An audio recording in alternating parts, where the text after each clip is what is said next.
Je m'appelle Élise Marchand. J'ai 34 ans.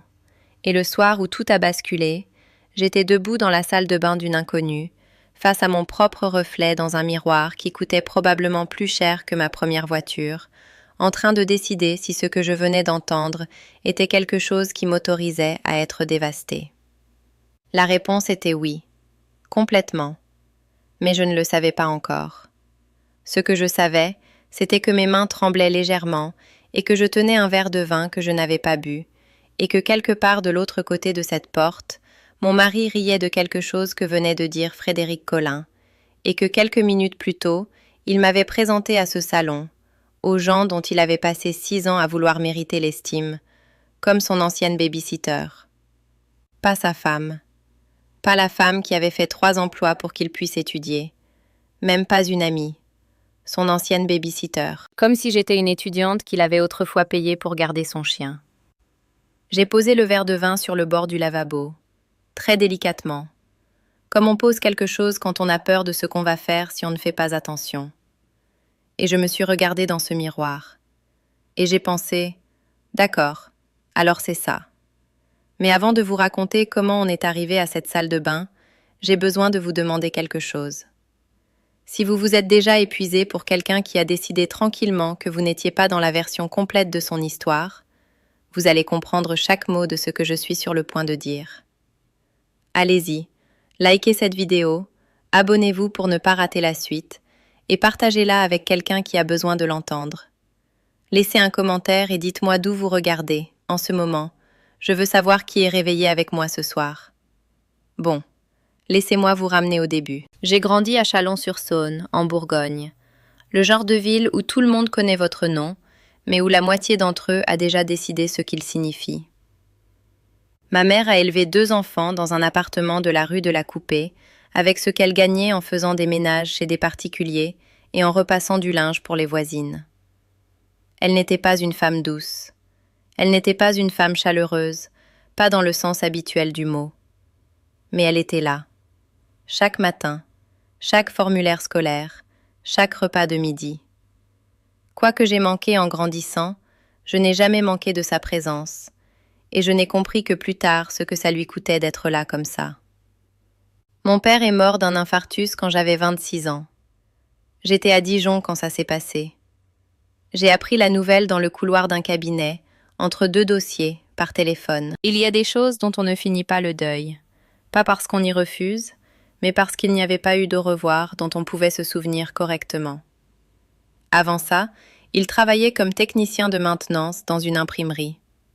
Il n'avait pas une grande vie, au sens où le monde entend cette expression. Mais il réparait ce qui était cassé, et il rentrait à l'heure. J'ai toujours considéré ça comme une forme de dignité. Ce que j'ai appris en grandissant dans cette maison, c'est ça. La personne qui demande le moins, reçoit le moins. Ma mère distribuait ce qu'elle avait à ceux qui criaient le plus fort. J'ai appris à ne pas crier. J'ai appris à gérer.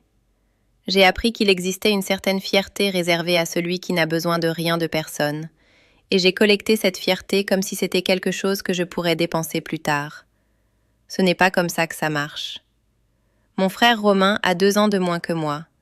Il vit à Lyon maintenant. Je ne lui parlais pas beaucoup. Pas par froideur, mais parce que chacun avait sa vie et qu'on s'était habitué à fonctionner en parallèle. Cette histoire changera ça. J'ai été la première de ma famille à faire des études supérieures. BTS, comptabilité-gestion à Dijon, puis une licence professionnelle à l'Université de Bourgogne, en alternance, 2 jours en cabinet et 3 jours en cours pendant 2 ans, parce qu'il n'y avait pas d'autre façon de payer. Les chiffres m'avaient toujours parlé dans un langage que je comprenais. Ils ne se révisaient pas, ne changeaient pas de sens selon qui les regardait. J'avais 23 ans quand j'ai obtenu mon poste de responsable comptable chez Lefebvre et Associés, à Dijon. Senior, d'emblée. Ce n'était pas du glamour. Mais j'étais immédiatement bonne à ce travail, et il y a quelque chose dans l'immédiateté de la compétence qui apaise une certaine anxiété qu'on porte depuis l'enfance. Cette même année, j'ai soldé ma dernière mensualité de prêt étudiant. J'avais 23 ans. Je ne vous dis pas ça pour vous impressionner, je vous le dis parce que ça compte pour la suite, cette habitude de la rigueur financière. cette habitude de tout documenter, cette habitude de savoir exactement ce qui est dû et à qui. J'ai rencontré Mathieu lors d'un pot de départ auquel j'avais failli ne pas aller. Un ami commun, une femme à qui je n'ai plus parlé depuis 3 ans, pour des raisons qui deviendront claires. Mathieu avait 26 ans, recalé une première fois au concours de médecine et en train de se représenter. Il recadrait ça comme une pause stratégique plutôt que comme un échec. Il était charmant de la façon des gens qu'on a récompensé toute leur vie pour ça. Il me posait des questions sur mon travail et semblait vraiment intéressé par les réponses, ce qui était rare. Il avait un sérieux sous le charme que j'ai pris, à l'époque, pour de la profondeur. On a été ensemble 1 an. Il m'a demandé en mariage la semaine où il a reçu son admission en médecine. C'était, à ce moment-là, ce qui ressemblait à un commencement. Je veux être honnête avec vous. Je savais, même à ce moment-là, que je serais celle qui gérerait les choses. Je le savais comme on sait un fait avant d'avoir décidé comment on se sent par rapport à lui. Mathieu était brillant, déterminé et absolument incapable de suivre un budget. Ses parents avaient de l'argent, pas suffisamment pour financer des études de médecine confortablement, mais suffisamment pour qu'il n'ait jamais eu à penser à l'argent comme je l'avais fait. Il ne calculait pas ce que les choses coûtaient, il ne calculait pas ce qu'il devait. Pas par malveillance, il ne le faisait juste pas. Je me suis dit que c'était une différence de parcours, pas une différence de valeur. Je me suis dit beaucoup de choses qui étaient techniquement vraies et fondamentalement trompeuses. Quand Mathieu a commencé sa première année de médecine, je me suis assise et j'ai fait le calcul. Ses frais d'inscription, notre loyer, ses dépenses courantes, les miennes, l'écart entre ce que ses prêts couvraient et ce que la vie coûtait réellement. J'ai ajouté une ligne pour les dépenses imprévues parce que j'avais 24 ans et que je savais déjà que les dépenses imprévues n'ont rien d'imprévu. Elles sont juste non planifiées. Ensuite, j'ai trouvé le deuxième emploi. La plateforme Chronopost de Longvic, à la sortie de Dijon, m'a pris comme agent de tri le week-end. Des shifts de 5 heures le samedi et le dimanche matin, 5h-10 heures, à trier des colis sur une chaîne. La paye était correcte. Les horaires permettaient d'être rentré à midi et de consacrer l'après-midi aux missions de saisie comptable que j'avais décrochées à distance pour un cabinet de gestion du côté de Beaune qui avait besoin de quelqu'un de régulier et de rapide. J'étais les deux. Je veux vous dire ce que ça faisait vraiment. Pas la version courageuse, pas la version sacrifice, la vraie. Ça faisait « j'ai pris une décision et je vais la tenir parce que c'est comme ça que je fonctionne ». Ça faisait « mes mains me faisaient plus mal qu'avant ». Ça faisait « j'étais très fatiguée certains matins et je ne le disais pas ». Ça faisait « quand Mathieu disait « je sais pas comment tu fais », j'avais envie qu'il comprenne le mécanisme, j'avais envie qu'il envoie le coup. Et à la place, je disais « ça va étudier ». Parce que je croyais que c'était ça, l'amour. Que l'amour, c'était ce qu'on fait sans faire peser son poids sur l'autre. J'avais 30 ans quand une femme nommée Camille Faure, assise en face de moi à la table de la salle de pause de Lefebvre et Associés, m'a dit à brûle-pourpoint « Tu sais que t'as le droit de dire quand quelque chose est dur, hein ?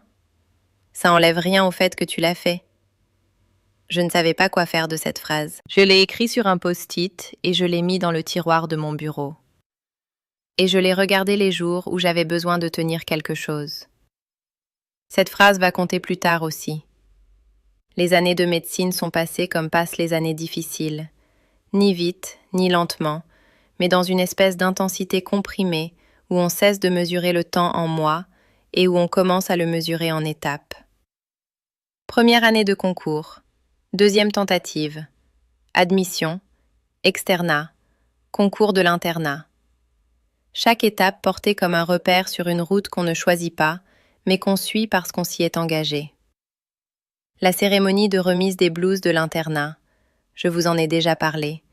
Je me tenais au 3e rang et j'ai pleuré d'une façon que je n'ai pas tout de suite comprise. J'ai compris plus tard que je pleurais parce que c'était fini, pas parce que ça commençait. Je ne me suis pas permis de savoir ça à ce moment-là. Ce que je me suis permis de savoir, c'était qu'on l'avait fait. Ce mot, « on », faisait un travail structurel énorme dans ma vie intérieure pendant ces années-là. Il maintenait debout une version de l'histoire où deux personnes avaient construit quelque chose ensemble. J'avais besoin de ce mot. J'avais organisé mon identité autour de lui. Alors je continuais à l'utiliser, même quand les preuves commençaient à suggérer que Mathieu avait un autre pronom en tête. Le premier signe était assez petit pour se laisser expliquer. Le jour des résultats de l'internat, le jour où vous apprenez dans quel service, dans quel hôpital, dans quelle ville vous allez passer les 3 prochaines années, il a appelé ses parents avant de m'appeler. Il les a appelés pendant que j'étais sur la plateforme de Longvic. J'ai appris la nouvelle par un message. On a le CHU de Dijon. Appelle-moi quand t'as fini. Je l'ai lu debout à côté d'un tapis roulant, avec un carton dans les mains, et je me suis forcée à ressentir quelque chose à propos du point d'exclamation. Et je l'ai rappelé à ma pause, et il était déjà en train de parler du week-end que ses parents allaient venir passer pour fêter ça. Il n'y avait aucune mention de ce que j'avais fait pour qu'on en soit là. Pas une omission cruelle, juste une omission. Comme quand on décrit la vue depuis une fenêtre sans mentionner les fondations de l'immeuble. Je me suis dit, il est dans l'émotion du moment.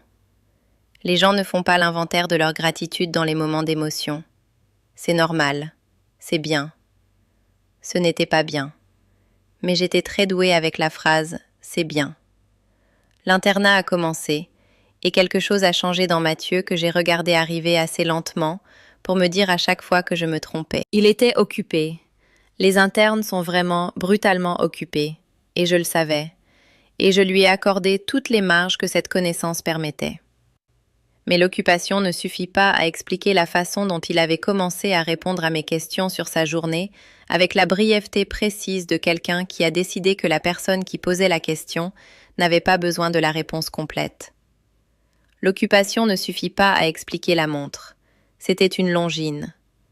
Il est rentré avec au poignet un mardi, et quand je l'ai remarqué et demandé, il a dit que c'était un cadeau de ses parents pour la fin de son externat. J'ai dit que c'était bien. Je n'ai pas demandé ce que ça coûtait.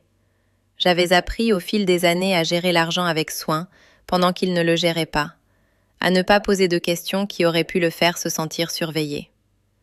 Je comprends maintenant que cette retenue n'était pas de la sagesse, c'était de l'accommodation. Et l'accommodation, appliquée systématiquement dans un seul sens, finit par cesser de ressembler à de la générosité pour commencer à ressembler à de la permission. 2 mois avant le dîner chez le docteur Renard, Mathieu a déplacé son alliance au poignet droit. Il a dit que la gauche le gênait pendant les actes. J'ai regardé sa main droite. L'alliance était là. Je me suis dit, c'est bien. J'ai besoin de vous poser une question, et je veux que vous la laissiez vraiment faire son chemin.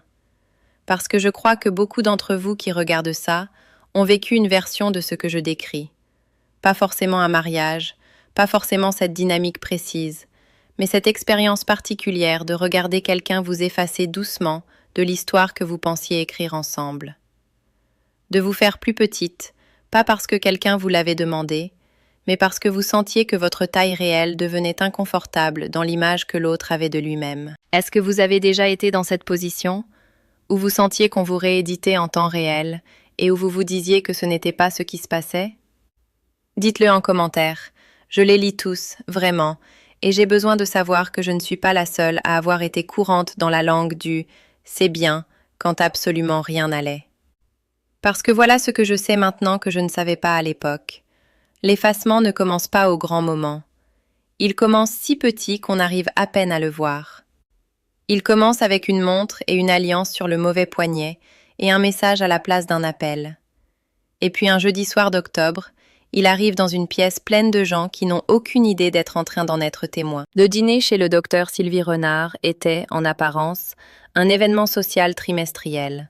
12 personnes, une maison bourgeoise du quartier Montchapet, un bon vin de Bourgogne, le genre de conversation fluide qui se produit quand tous les gens de la pièce jouent à être compétents pour tous les autres.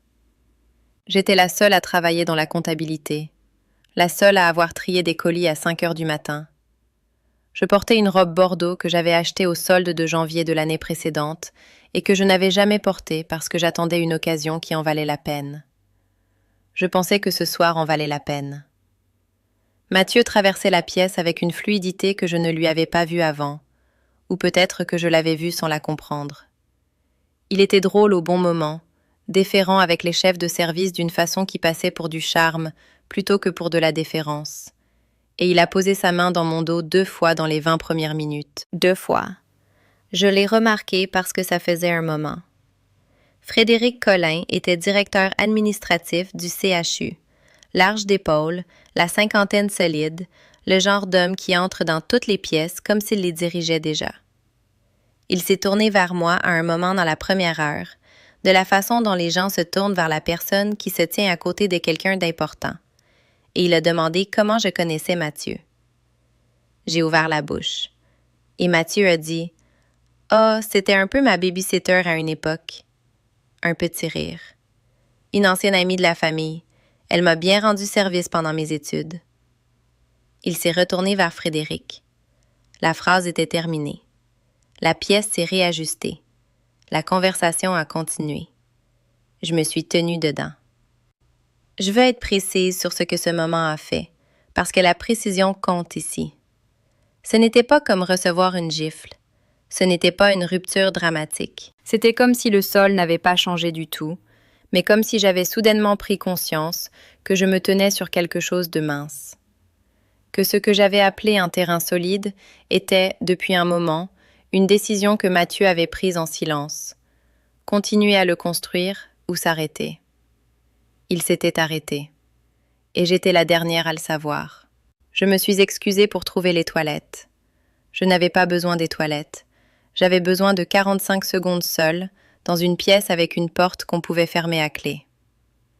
Je me suis tenue dans la salle de bain d'invités de Sylvie Renard, carrelage blanc métro, un diffuseur sur le rebord qui sentait le cèdre et quelque chose de floral, un miroir encadré de laiton brut. Et j'ai posé mon verre de vin très délicatement sur le bord du lavabo et je me suis regardée. La femme dans ce miroir portait une robe bordeaux qu'elle avait mise de côté pour un soir dont elle voulait être fière. Ses cheveux étaient lâchés, elle avait fait un effort. Et elle était en train de faire le genre de calcul qu'on fait quand les chiffres donnent un résultat qu'on ne veut pas, mais qu'on ne peut pas contester. 3 emplois, 6 ans, des milliers de saisies à minuit, un bocal en verre sur une étagère chez moi que je n'ai jamais expliqué à personne. Babysitter. J'ai pensé, est-ce possible qu'il ait eu un blanc? Est-ce possible qu'il ait paniqué, dit quelque chose de stupide, que ce ne soit pas ce qu'il voulait dire? Et ensuite j'ai pensé, il n'a pas hésité. Il n'y a pas eu de trébuchement, pas de rattrapé. La phrase est sortie lisse et finie. Elle avait été répétée.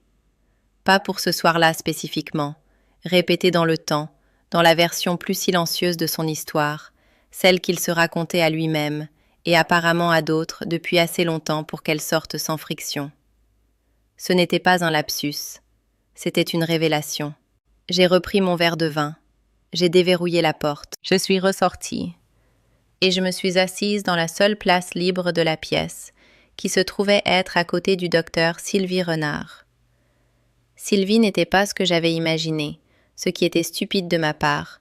Je m'étais construit une idée d'elle à partir des descriptions de Mathieu, qui était admirative de la façon dont on admire quelqu'un dont on a aussi légèrement peur. En vrai, elle était chaleureuse de la façon dont les gens précis sont parfois chaleureux.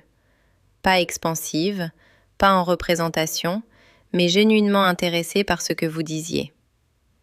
Elle m'a posé des questions sur mon travail avec une précision qui indiquait qu'elle en avait entendu parler quelque part. Pas dans les termes que j'aurais utilisés, clairement, mais elle en avait entendu parler. Elle a demandé la comptabilité. Les dossiers de PME régionales. Si j'avais envisagé de passer l'expertise comptable. Quelqu'un me l'a dit, j'ai répondu. 2 fois. Je n'arrive pas à le faire. Elle m'a regardé un moment et elle a dit « Faites-le ». C'était une phrase simple. Elle n'aurait pas dû signifier ce qu'elle a signifié. Mais j'avais passé 6 ans à être la personne qui rendait les choses possibles pour quelqu'un d'autre. Et voilà cette femme, qui ne me connaissait pas, qui ne me devait rien, qui me regardait comme quelqu'un dont l'avenir méritait d'être orienté. Comme une personne avec une trajectoire, pas seulement une histoire. De l'autre côté de la pièce, Mathieu nous regardait parler. Je ne l'ai pas regardé. Mon téléphone a vibré dans ma pochette. Je l'ai mis en silencieux. Camille. La notification était là, et en dessous, un message. J'ai quelque chose à te dire. Appelle-moi en sortant. C'est par rapport à l'histoire du déjeuner à l'hôpital. J'aurais dû te le dire plus tôt. Je l'ai lu 2 fois, puis j'ai rangé mon téléphone. Puis j'ai fini le verre de vin que je portais depuis le début de la soirée. J'étais très calme à ce moment-là. C'est ça, avec certains types de clarté. Ils n'arrivent pas dans le bruit. Ils arrivent dans une absence de bruit, un apaisement. Le moment où quelque chose qu'on a presque su pendant longtemps décide enfin d'être su. Dans la voiture en rentrant, Mathieu a dit que le dîner s'était bien passé. Il a dit que Sylvie avait l'air de bien m'aimer. Il a dit « Tu vois, c'était pas si compliqué ». J'ai dit « Qu'est-ce que tu voulais dire quand tu as dit que j'étais ta baby-sitter ?» Il a marqué une pause qui a duré exactement assez longtemps pour me dire qu'il attendait cette question et qu'il avait préparé une réponse. « Je voulais juste dire que tu t'occupais des choses », il a dit. « Élise, fais pas un truc de ça, c'était une blague. » J'ai regardé par la vitre les réverbères qui défilaient. J'ai pensé au message de Camille. J'ai pensé à la montre. J'ai pensé à l'alliance sur le mauvais poignet. J'ai pensé à 6 ans de tri à 5 heures du matin et de saisie à minuit et à un bocal en verre sur mon étagère. Je n'ai plus rien dit. Je faisais un calcul. Pas le genre financier. L'autre, celui où on additionne tout ce qu'on s'est raconté et on soustrait ce qui est réellement vrai, et on reste avec ce qui reste. Ce qui restait n'était pas petit. J'ai appelé Camille le lendemain matin. Pas ce soir-là. Ce soir-là, j'avais besoin d'être seule avec ce que je savais, de le laisser se poser sans la voix de quelqu'un d'autre. Je me suis assise à la table de la cuisine après que Mathieu soit allé dormir, et je n'ai rien rangé, ce qui pour moi est significatif. Je n'ai pas réorganisé un seul tiroir. Je me suis juste assise dans le silence avec un verre d'eau que je n'ai pas bu, et je me suis laissé penser le mot que j'évitais de penser depuis 18 mois. Fini. Pas encore comme une décision, comme une reconnaissance. De la façon dont on reconnaît une odeur d'enfance, sans choisir de s'en souvenir, en sachant juste exactement ce que c'est. J'ai appelé Camille à 7h45 du matin, depuis ma voiture, garée sur le parking de Lefebvre et Associés, 10 minutes avant le début de mon service. Elle a décroché à la 2e sonnerie. Elle a dit « Je suis désolée de ne pas te l'avoir dit plus tôt. Je me disais que c'était peut-être rien. Et puis hier soir, quand tu m'as écrit que vous étiez à ce dîner, j'aurais dû te le dire. » 2 mois plus tôt, Lefebvre et Associés avaient assuré le traiteur d'un déjeuner professionnel au CHU de Dijon. Une journée de développement, le genre d'événement qui remplit une salle de conférence de badges nominatifs et de sandwichs moyens. Camille y était allée pour représenter le cabinet. Mathieu était là. Elle se tenait près de la machine à café quand elle l'a entendu. Pas en écoutant aux portes, juste assez proche. Il parlait à un autre interne, un homme qu'elle ne connaissait pas, et il décrivait sa situation domestique de la façon dont les gens le font quand ils veulent paraître sans complications. « J'ai une fille que je connais depuis Châlons. Elle m'a bien rendu service pendant l'internat. » Passé composé.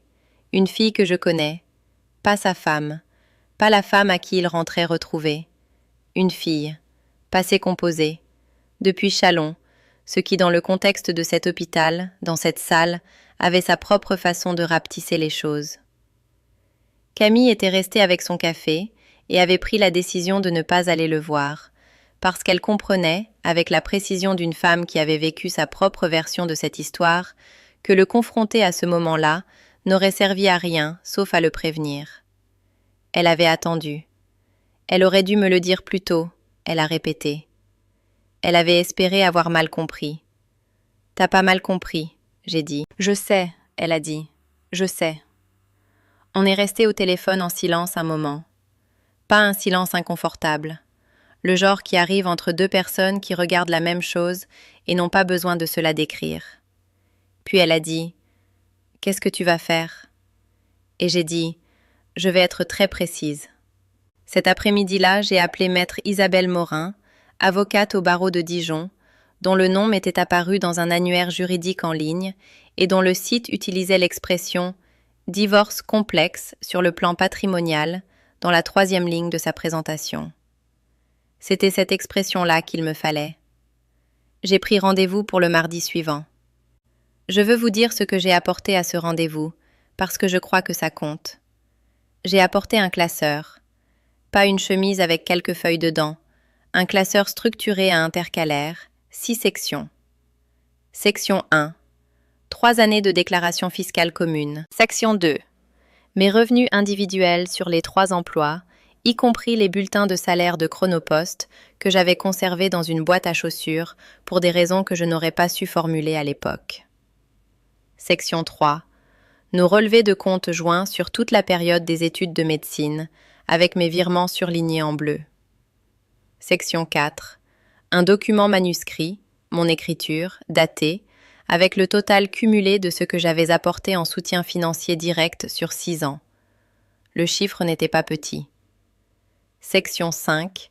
Les intérêts du prêt étudiant que j'avais remboursé pendant sa période de franchise, ce qui n'était pas petit non plus.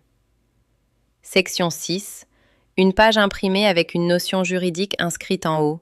Contribution financière au financement d'études supérieures pendant le mariage. Et quelques notes en dessous sur la jurisprudence relative à la prestation compensatoire. Maître Morin a regardé mon classeur un long moment. Puis elle m'a regardé. Elle a dit « Il vous a fallu combien de temps pour préparer ça ?» J'ai dit « Environ 4 heures.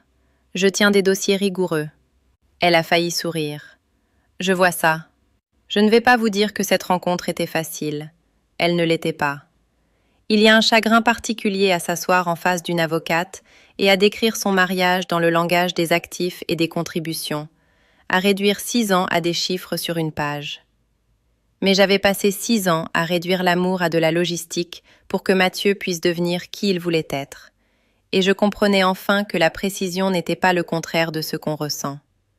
C'était ce que j'avais à la place du luxe de m'effondrer. La veille du soir où j'ai dit à Mathieu que je voulais divorcer, Camille est venue. Elle a apporté de la nourriture que je n'avais pas demandé. Un Tupperware de soupe, une miche de pain, la combinaison précise de quelqu'un qui vit seul depuis assez longtemps pour savoir ce que les gens oublient de faire pour eux-mêmes quand ils traversent quelque chose de difficile. Elle l'a posée sur le comptoir sans en faire une histoire. On s'est assise à la table de ma cuisine. Elle ne m'a pas demandé si j'étais sûre.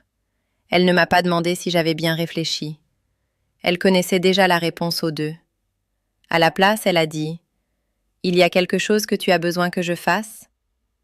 J'ai dit « Juste, reste joignable demain. » Elle a dit « J'aurai mon téléphone sur la table toute la journée. » C'était tout. C'était suffisant. Je suis allée au CHU le lendemain matin parce que Mathieu avait une courte pause entre 2 visites à 10 heures et que je lui avais envoyé un message pour dire que j'avais besoin de le voir. Il m'avait répondu un point d'interrogation. Je n'avais pas répondu. L'hôpital se trouvait à l'est de la ville, à un quart d'heure en voiture de notre appartement. J'avais pris cette route peut-être 40 fois pendant son internat, déposé un repas qu'il avait oublié, allé le chercher quand il était trop fatigué pour conduire, une fois resté 2 heures dans le parking parce qu'il avait eu une garde difficile et m'avait demandé d'attendre. Je connaissais chaque virage, je connaissais l'odeur du hall, antiseptique et café froid, et quelque chose de légèrement floral près de l'accueil. Je me suis arrêtée dans le parking un moment avant d'entrer. Pas parce que je reconsidérais, parce que je voulais être tranquille 30 secondes avant de cesser de l'être. J'avais le classeur avec moi. Il m'a rejointe dans une petite salle de consultation près du poste infirmier du 3e étage. Pas un espace dramatique, juste une pièce avec 4 chaises, une table et une boîte de mouchoirs sur le rebord de la fenêtre. Il est entré déjà légèrement sur la défensive, de la façon dont les gens le sont quand ils attendaient une confrontation qu'ils avaient senti venir. Il a dit « Qu'est-ce qui se passe ? J'ai 20 minutes. » J'ai dit « Je sais, j'en aurai pas besoin autant. » J'ai posé le classeur sur la table entre nous. Je ne l'ai pas ouvert tout de suite. « Je veux divorcer », j'ai dit. Le silence qui a suivi n'était pas le silence de la surprise. C'était le silence de quelqu'un qui recalibrait, qui faisait tourner des calculs, qui cherchait quelle version de cette conversation lui donnait le meilleur résultat. « Élise, j'ai de la documentation. j'ai dit, de tout ce que j'ai apporté financièrement sur toute la période de tes études. Mon avocate en a des copies. Quelque chose a traversé son visage que je n'avais pas vu avant. Pas de la culpabilité. Quelque chose de plus proche de ce qu'il y a sous la culpabilité. L'endroit brut d'où vient la culpabilité avant qu'elle s'organise en sentiment. Il a regardé le classeur. « Tu as vu une avocate ?»« Mardi, » j'ai dit, pour une remarque à un dîner. Et c'est là que je veux que vous restiez avec moi un moment, parce que c'est la partie qui m'a défaite. Pas de la façon qu'il voulait, mais d'une façon entièrement différente. Parce que ce qu'il a dit ensuite, c'était « Après tout ce qu'on a traversé, après tout ce qu'on a construit ensemble, tu fais ça pour une phrase ?» Tout ce qu'on a construit ensemble. On.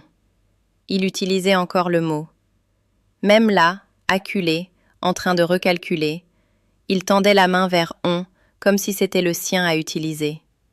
Comme si la contribution avait été mutuelle.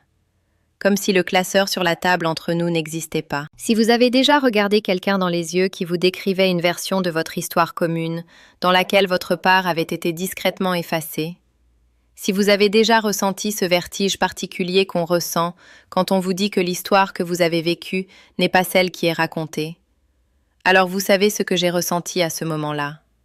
Et je n'ai pas de mots suffisamment propres pour vous le donner. Ce n'est pas de la colère, pas exactement. C'est quelque chose qui vit juste en dessous de la colère, dans l'endroit où vous gardez les choses trop importantes pour les laisser devenir bruyantes. Likez cette vidéo si ça vous a touché quelque part de vrai. Abonnez-vous, parce que ce qui vient ensuite est la partie que je n'aurais pas pu anticiper. Vraiment pas. Parce que ce qui s'est passé ensuite, c'était la porte. On a frappé, un coup bref, professionnel, et le docteur Sylvie Renard a passé la tête dans l'entrebâillement. Elle a regardé Mathieu. Elle m'a regardé. Elle a lu la pièce en environ 2 secondes, avec l'efficacité de quelqu'un qui lit des pièces depuis 30 ans.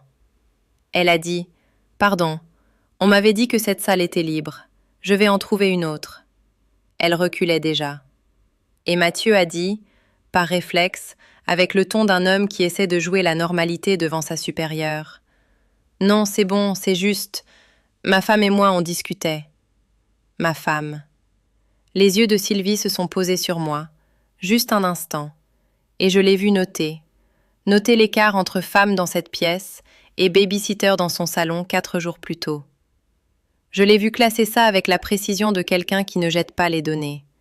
Elle a dit « Bien sûr, prenez le temps qu'il vous faut. » Et elle a refermé la porte. Mathieu m'a regardé. Je l'ai regardé. J'ai ouvert le classeur. Je l'ai tourné vers lui et je l'ai laissé regarder un moment. Les intercalaires, les chiffres, les virements surlignés en bleu, le total cumulé en bas de la page manuscrite. J'ai dit « Mon avocate s'appelle Maître Morin. Elle contactera la vôtre quand vous en aurez une. » J'ai refermé le classeur. Et là, je l'ai vu. Juste une seconde. Juste un éclair de quelque chose qui n'était ni calcul, ni représentation. Il a regardé le classeur de la façon dont on regarde une photographie de soi qu'on n'a jamais vue. Perdu. Brièvement, vraiment perdu. Il avait réécrit l'histoire si complètement, depuis si longtemps, que voir la comptabilité réelle de ces années était comme rencontrer un fait qu'il avait décidé qui n'existait pas. Et je l'ai vu le recevoir. Pas le digérer, juste le recevoir. J'ai ressenti quelque chose pour lui à ce moment-là. Je veux être honnête à ce sujet. Pas du pardon, pas encore. Mais quelque chose dans le voisinage de la compréhension. Il s'était construit au-dessus de ce que j'avais construit. Et debout dans cette pièce, il voyait les fondations pour la première fois, et elles n'étaient pas ce qu'il s'était raconté. C'est sa propre façon de régler des comptes. Ce n'est pas à moi de le porter pour lui. Mais je l'ai vu. J'ai pris le classeur. J'ai dit « J'espère que tu finiras par trouver qui tu es vraiment. » Et je suis sortie. Je me suis assise dans ma voiture dans le parking du CHU pendant 19 minutes. Je le sais parce que j'ai regardé l'heure en montant et encore quand j'étais prête à partir. Je ne me sentais pas victorieuse. Je veux être claire là-dessus. Je me sentais vidée de la façon précise dont on se sent quand on a porté quelque chose de lourd très longtemps et qu'on l'a finalement, délicatement, posé par terre. Pas encore du soulagement, juste la sensation inconnue de ses propres mains vides. J'ai envoyé un message à Camille. C'est fait. Elle m'a répondu un seul mot. Soupe. J'ai ri. Seule dans un parking, sous des néons, avec un classeur vide sur le siège passager, j'ai ri. C'était la première chose vraie que j'avais ressentie depuis des jours. Je n'ai pas regardé ce qui est arrivé à Mathieu de la façon dont on regarde quelque chose qu'on a causé.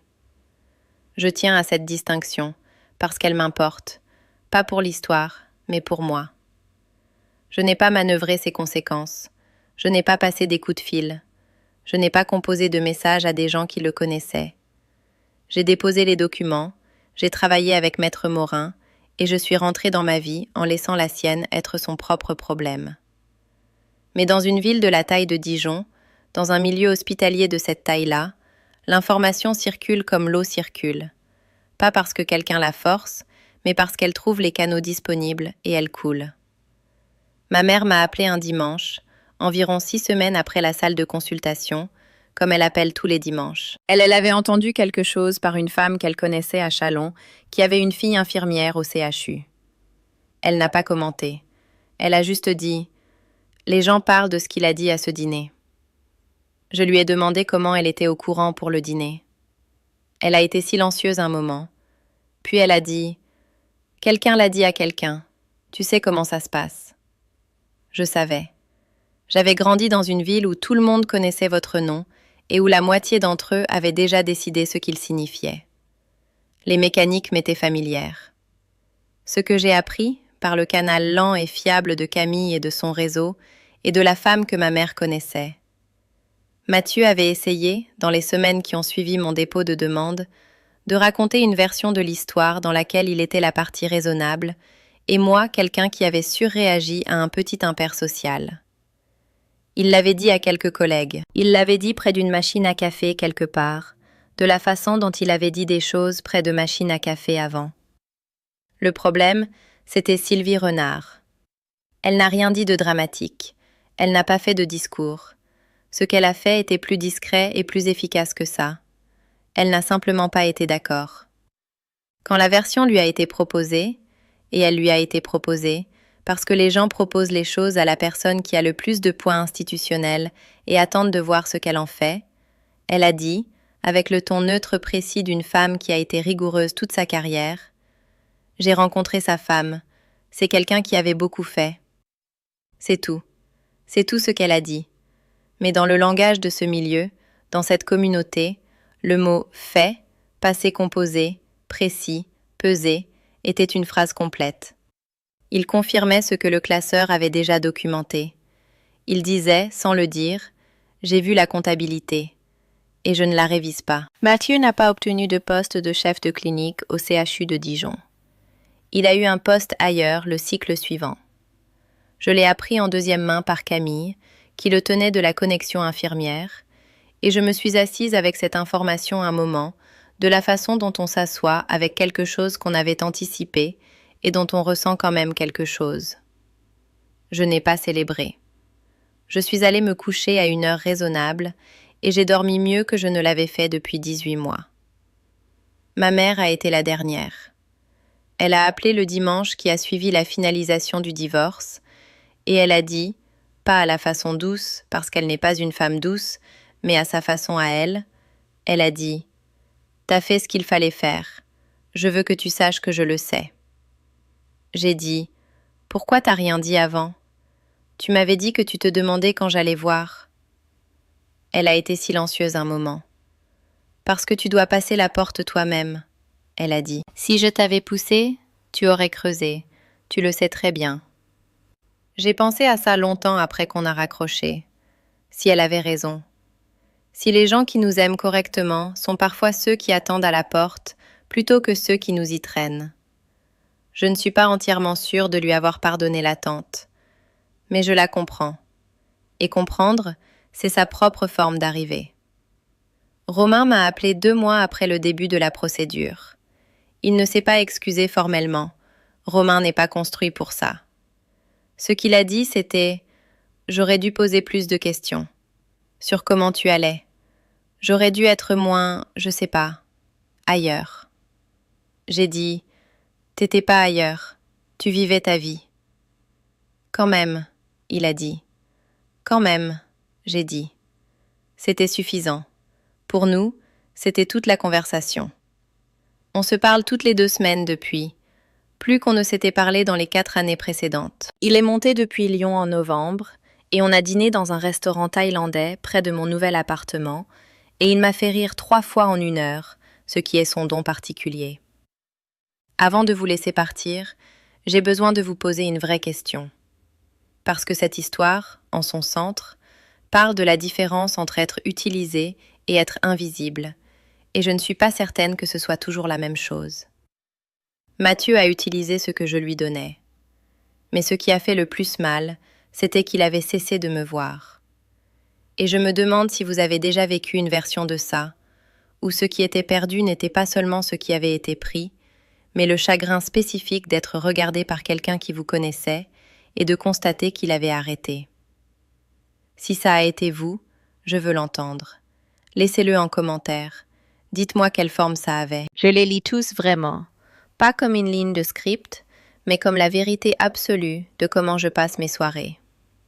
Et si cette histoire vous a touché, si le classeur d'Élise, ou son bocal en verre, ou cette phrase de Sylvie Renard ont résonné quelque part de vrai, likez cette vidéo, abonnez-vous pour ne pas manquer la suite, et partagez-la avec quelqu'un qui a besoin qu'on lui rappelle que le travail qu'il a fait dans l'ombre est toujours dans les comptes. Ça compte. Ça a toujours compté. Mon appartement est au 2e étage d'un immeuble avec de hautes fenêtres et un radiateur qui claque dans le froid et une 2e chambre que j'ai transformée en bureau. Sur le coin de mon bureau, il y a une plante succulente que j'ai réussi à ne pas tuer depuis 7 mois, ce que je considère comme une victoire personnelle. Sur l'étagère derrière moi, pas exposé, pas centré, pas encadré, il y a un bocal en verre, de vieilles pièces, des billets pliés. 47 € depuis que j'avais 11 ans, d'un vide-grenier, d'un problème que j'avais résolu avant qu'on me le demande. Je ne dis pas aux gens ce que c'est, je n'en ai pas besoin. Il est là pour moi. Certains matins, je passe devant la rue qui mène à l'ancien appartement, celui avec le radiateur cassé la première année, où je m'asseyais derrière Mathieu à la table de la cuisine, en faisant de la saisie pendant qu'il étudiait. Je ne prends pas cette rue. Mais je me permets de voir le tournant. Je le laisse faire partie du trajet. Pas une blessure, pas un monument, juste un endroit qui était réel, un moment qui était réel, une version de moi-même qui faisait de son mieux avec ce qu'elle comprenait de l'amour. Elle mérite ça. Pas de la pitié, juste une reconnaissance. Elle a beaucoup travaillé. Elle tenait des dossiers rigoureux. Je m'appelle Élise Marchand. J'ai 34 ans. Et je sais maintenant que le travail qu'on fait dans l'ombre, les tris à 5 heures du matin, les saisies à minuit, le classeur à 6 intercalaires, la lettre qu'on a écrite pour soi et qu'on a gardée, ce travail ne disparaît pas parce que quelqu'un décide de ne pas le voir. Il n'a pas besoin de témoins pour être vrai. Vous étiez là. Vous savez ce que vous avez fait. C'est le dossier complet. C'est suffisant. Merci d'avoir été là avec moi pour ça. Ça comptait plus que vous ne le savez.